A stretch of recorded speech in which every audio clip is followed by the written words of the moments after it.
আসসালামু আলাইকুম, সবাই কেমন আছেন? আলহামদুলিল্লাহ আমি ভালো আছি। আবারও চলে এলাম আপনাদের মাঝে। চুলায় একটা কড়াই বসিয়ে দিলাম। কড়াই গরম হয়ে এলে এখানে পরিমাণ মতো তেল দিয়ে দিলাম।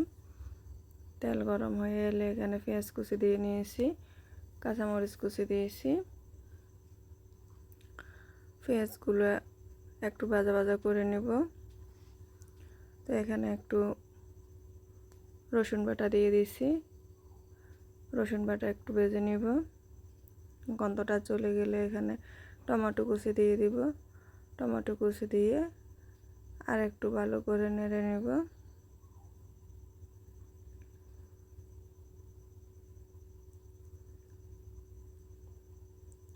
ভালো করে নেড়ে চেড়ে টমেটোগুলো একটু নরম করে নেব।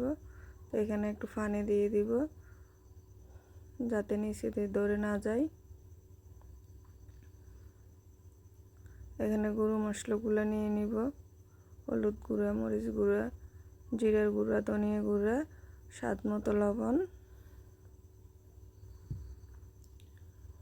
এখন সব গুঁড়ো মশলাগুলো দিয়ে ভালো করে ভেজে নিব। একটু পানি দিয়ে দিব যাতে পুড়ে না যায়। ভালো করে কষিয়ে একটু ঢেকে দিব।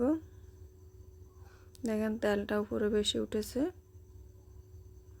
আবারও একটু নেড়ে চেড়ে মিশিয়ে নিব। এখন তেলাপিয়া মাছগুলো দিয়ে দিব।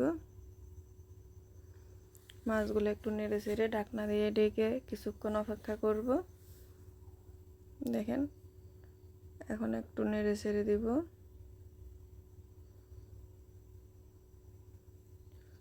ঝোলের পানি অ্যাড করে দিলাম। এই পানিতে মাছটা কষিয়ে নিব।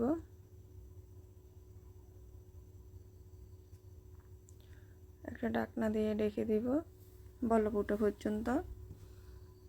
দেখেন বলক উঠে এসেছে।